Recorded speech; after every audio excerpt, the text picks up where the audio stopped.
There are those who believe context is everything. There are also those who believe mindset is everything.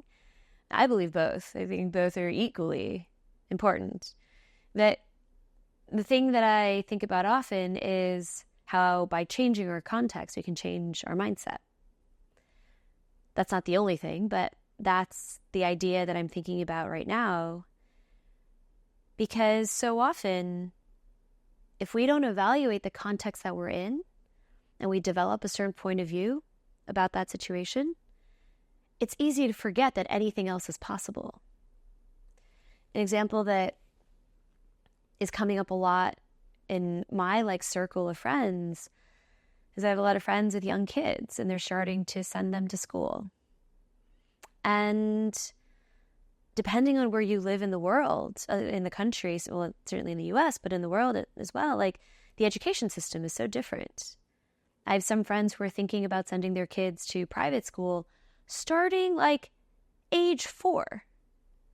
And then there are those who are not considering private school at all because they either can't afford it, don't believe in it, believe in public school education, whatever it may be, and are only looking at public school. But then they will move to a different district or whatever for the better schools. The contrast that I'm thinking about the most is with my friends who are considering private school.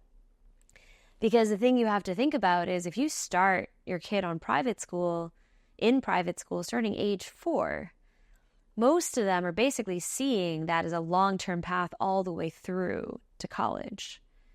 That they're going to have to commit to private the whole way through. Not that you have to, but that's how they're viewing it. And when we get into the discussion about why private school, can you go to public? It often comes down to perceptions about public school is not good. The schools here suck. And, everybody in my world is sending their kids to private school. And it becomes this odd mix of competition, keeping up with the Joneses, as well as feeling inadequate if you're not doing what everyone else is doing because you want the best for your kids. So the best is private. And if you're not giving them the best, then you're not a good parent. There's all these kind of narratives that come into play. But if they change their context, if they didn't live in that particular neighborhood and they moved to a different one where everyone around them was sending their kids to public school, they would not feel the urge to send their kid to private. These are kind of the thought exercises that I do with my friends. And it's always so intriguing to me where I'm just so even though you could send your kid to public, and you would send your kid to public if you just lived in a different neighborhood, you're not doing that because all the people you hang out with go to private. And you feel uncomfortable not sending your kid to private because of all the people around you.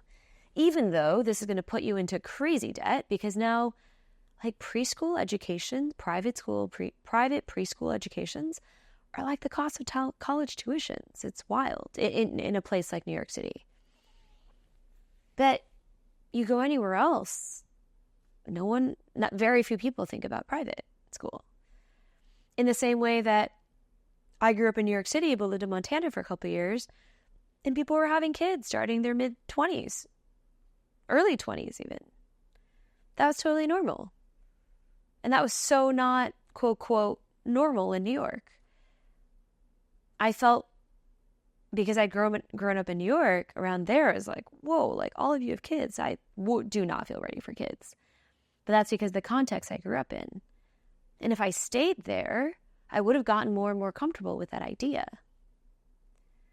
In the same way that when we're inside a system, whether it's our social group, whether it's our company, there's certain ideas that start to permeate.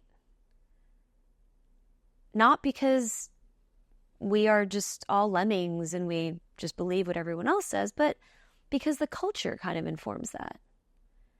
And so if the culture is strong enough, there's certain ideas that start to transcend just one individual. And if the company is good at evangelizing certain ideas, or a team, then you kind of get that across the whole team or across the whole company. And sometimes you leave a place and you're like, holy shit, how did I think that? Or you go somewhere else and you realize, maybe that wasn't wrong, but here's a different perspective. Or when I move between my social groups of different friends, the contexts are vastly different. I try to stay me within each of those contexts, but what is valued in those spaces changes. Sometimes it's really hard to just say, I'm going to change my context, which I understand. But the first thing for us to do is to be aware of the context that we're in and how that is affecting our point of view, our mindset, our judgment, our decision about what is good and bad, what is right and wrong, what is seemingly acceptable and not. And if we check ourselves on our context, we can be more critical and more aware of what's actually true for ourselves. Because sometimes when we get too, these are what echo chambers can be, right? Like when we get too caught in just one environment, one context, it's easy to think that that's kind of it, that this is what is real and true, because you live it and you breathe it day in and day out.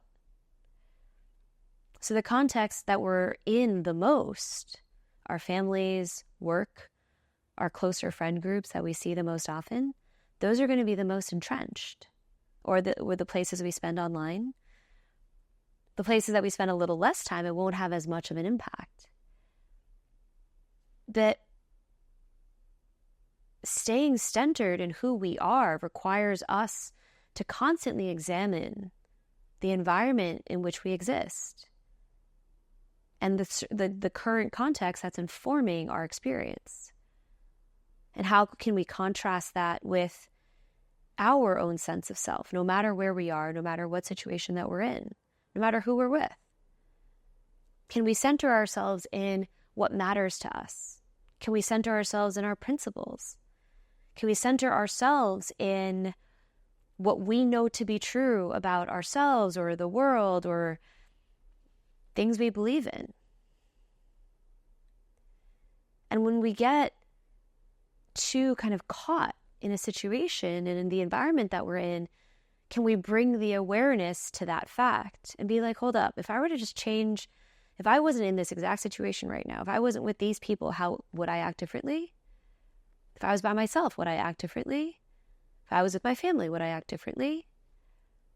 And those kinds of thought exercises give us opportunities to consider a situation that we're in, but just put them into different contexts, which potentially gives us different viewpoints into that situation, which potentially brings awareness to alternatives that maybe we couldn't see because we're so caught in this situation. It's an incredibly valuable skill for us to analyze our surroundings, for us to better understand ourselves so that we can check ourselves against all these various situations and environments that we're going to be in.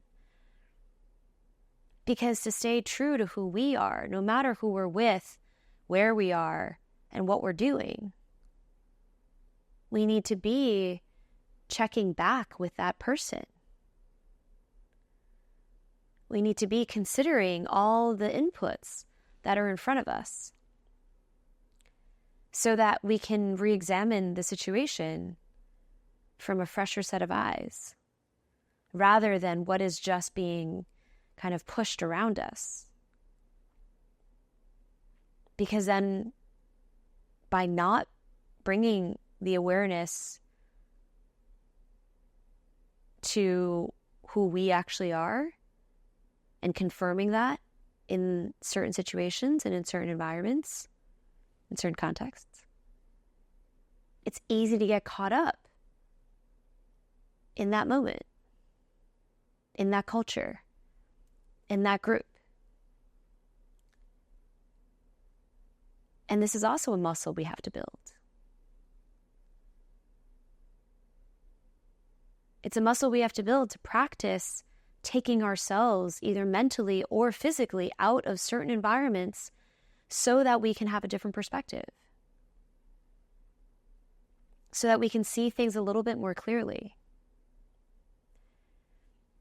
This is the same exact thing that happens when we are in this like bogged down, stuck, frustrated, stressed mindset because work is annoying and daily life is annoying, and you go on vacation. When you go on vacation, you completely change the context. You're not working, you're not in your everyday like social environment, you're not in your home every day, you're elsewhere. You have to engage new stimuli, you have to engage different skills. You don't get to be on autopilot, or ideally you're not, because you're exploring a new place. That's the easiest example for all of us to relate to in terms of changing the context. But you know how that feels. It's so visceral. We all know how that feels. To go somewhere totally different and be like, oh, whoa, I need to figure out what's happening here. You get to have a fresh perspective. But if we do this across every aspect of our lives, we get to constantly get that fresh perspective. We get to constantly check ourselves on whether we are getting caught up in something that we don't need to get caught up in. And if we can do that, that's one core muscle that allows us to stay centered in who we are and not let the context wrap us up in other people's ideas, other people's goals, so that we can stay true to what success means to us, what joy means to us, what principles matter to us. And so context is everything. Mindset is also everything. And if you can think about how you can change either one, if you're trying to change either one, if you're trying to get out of something tough,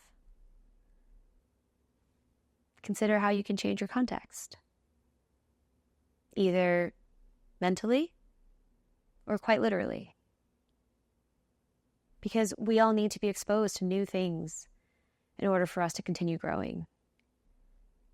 And when we're stuck, oftentimes it's because we're stuck in that loop of whatever context we're in. And if we can change that, again, mentally or literally, your mindset will change with that as well.